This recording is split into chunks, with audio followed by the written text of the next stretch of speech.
Special Counsel Robert S. Mueller III informed President Trump's attorneys last month that he is continuing to investigate the president but does not consider him a criminal target at this point, according to three people familiar with the discussions. In private negotiations in early March about a possible presidential interview, Mueller described Trump as a subject of his investigation into Russia's interference in the 2016 election. Prosecutors view someone as a subject when that person has engaged in conduct that is under investigation but there is not sufficient evidence to bring charges. The special counsel also told Trump's lawyers that he is preparing a report about the president's actions while in office and potential obstruction of justice. According to two people with knowledge of the conversations, Mueller reiterated the need to interview Trump both to understand whether he had any corrupt intent to thwart the Russia investigation and to complete this portion of his probe. The people said Mueller's description of the president's status has sparked friction within Trump's inner circle as his advisers have debated his legal standing. The president and some of his allies seized on the special counsel's words as an assurance that Trump's risk of criminal jeopardy is low. Other advisers,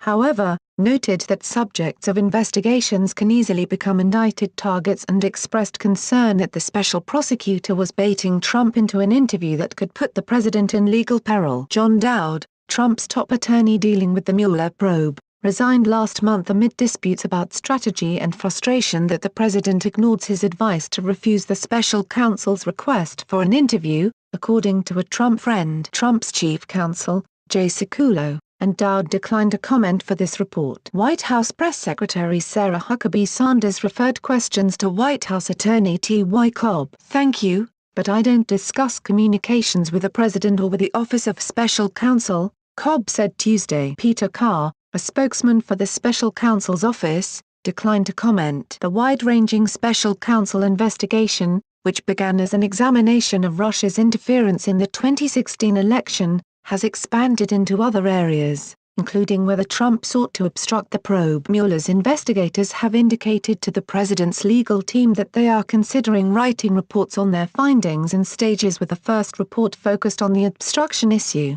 according to two people briefed on the discussions. Under special counsel regulations, Mueller is required to report his conclusions confidentially to Deputy Attorney General Rod J. Rosenstein, who has the authority to decide whether to release the information publicly. They've said they want to write a report on this to answer the public's questions and they need the president's interview as the last step, one person familiar with the discussions said of Mueller's team. Trump's attorneys expect the president would also face questions about what he knew about any contacts by his associates with Russian officials and emissaries in 2016. Several White House advisers said the president's allies believe a second report detailing the special counsel's findings on Russia's interference would be issued later. The president has privately expressed relief at the description of his legal status, which has increased his determination to agree to a special counsel interview, the people said. He has repeatedly told allies that he is not a target of the probe and believes an interview will help him put the matter behind him,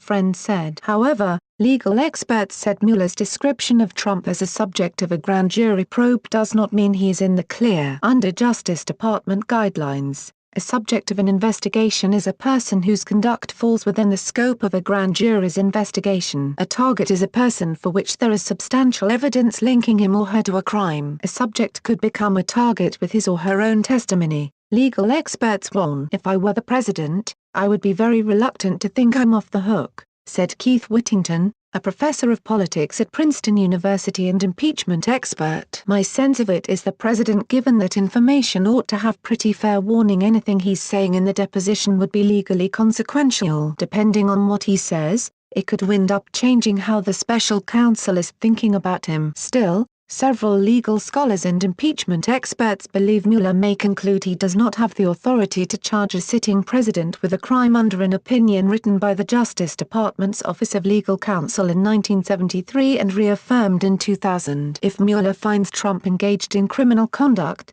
he could detail it in a report, experts argue, and let Congress to decide whether to launch impeachment proceedings based on Mueller's findings. The president's personal risk is primarily on the impeachment front, Whittington said. Even if there are not things that lead to indictment, there may be matters that warrant an impeachment investigation and proceedings. Some of Trump's advisers have warned White House aides that they fear Mueller could issue a blistering report about the president's actions. Several of Trump's public actions have called into question whether he sought to blunt or block the criminal probe, a line of inquiry that prosecutors began pursuing last year. He has repeatedly called the investigation a witch hunt that has unfairly sullied his administration and hampered his ability to accomplish his policy agenda. He fired FBI James B. Comey in May after Comey told Congress that the Bureau was investigating possible coordination between the Trump campaign and the Russians. Trump was furious that Comey did not state that he was not personally under investigation, The Washington Post previously reported. The president also asked top intelligence officials to issue public statements denying the existence of any evidence of coordination between his campaign and the Russian government. Mueller's team has told Trump's attorneys over recent months that they are seeking to learn more about the firings of Comey and National Security Advisor Michael Flynn last year and the president's efforts to get Attorney General Jeff Sessions to resign. Nevertheless,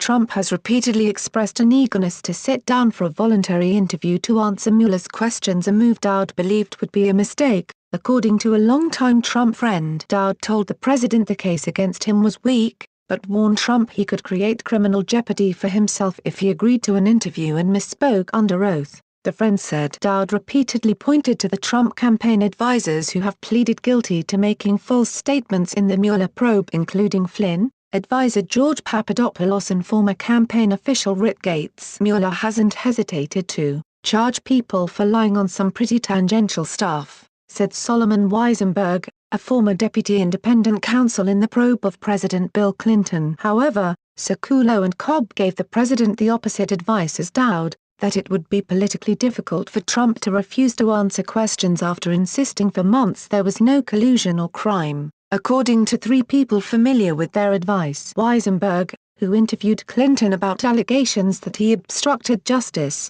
said Trump has handled himself well in previous depositions but should be cautious. I think he would do much better than people think, Weisenberg said. But there are plenty of instances where a guy walks into a grand jury a subject. He gets out and is told, guess what? You're a target now. Like and share this video on Facebook and Twitter if you agree. Don't forget to support this channel by clicking on the donation link down below and subscribing so you never miss any of our trending reports. What do you think about this report? Scroll down to comment below. Now if you are seeking the latest trends in fashion, and electronics and gifts and more at the best prices, please feel free to visit www.atthesmall.com. Once again, that is www.atthesmall.com.